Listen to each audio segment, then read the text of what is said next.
اگر تمہارا راز تمہارے اپنے قابو میں نہیں تو دوسروں سے اسے چھپانے کی امید مت رکھو۔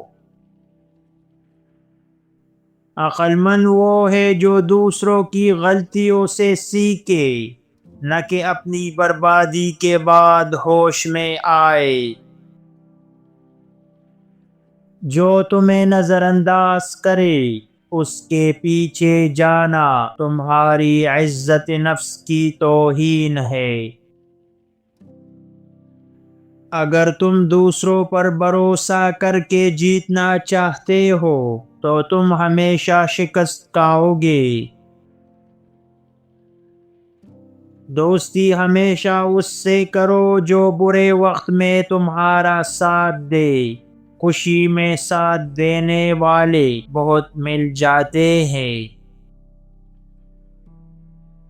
جب دشمن زیادہ میٹھا بولنے لگے تو سمجھ لو کہ وہ تمہیں نقصان پہنچانے والا ہے۔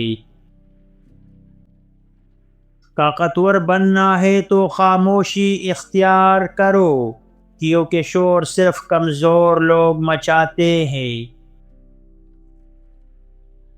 ہر شخص تمہارا خیر خواہ نہیں ہوتا، بعض صرف تماشا دیکھنے کے لیے قریب آتے ہیں۔ اپنی کامیابی کی کہانی سب کو مت سناؤ، کیونکہ کچھ لوگ صرف حسد کرنے کے لیے سنتے ہیں۔ ہر خاموشی کمزوری کی نشانی نہیں ہوتی، بعض اوقات خاموش لوگ سب سے زیادہ خطرناک ثابت ہوتے ہیں۔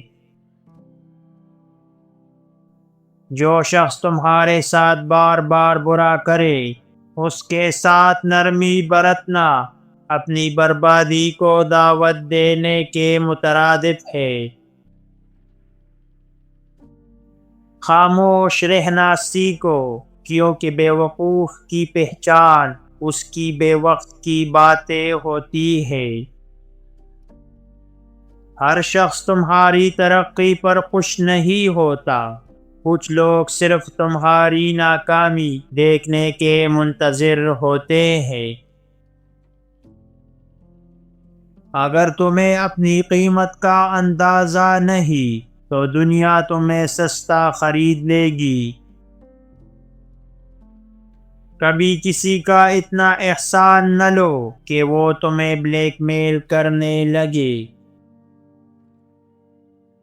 جو لوگ ہر بات پر ناراض ہو جاتے ہیں وہ ہمیشہ کمزور رہتے ہیں۔ ہر وہ شخص جو تمہاری تعریف کرے ضروری نہیں کہ وہ تمہارا خیر خواہ ہو۔ یہ 3 رشتے جوانی میں ہی چھوڑ دو، ورنہ بڑھاپے میں پچھتاؤ گے۔ نمبر 1، خود غرض اور مفاد پرست دوست۔ وہ دوست جو صرف اپنے فائدے کے لیے آپ کے قریب رہتے ہیں۔ ایسے لوگ آپ کی جوانی کا وقت، توانائی اور مواقع ضائع کر سکتے ہیں اور بڑھاپے میں آپ کو تنہا چھوڑ دیتے ہیں۔ نمبر 2، دھوکہ دینے والے یا زہریلے رشتے۔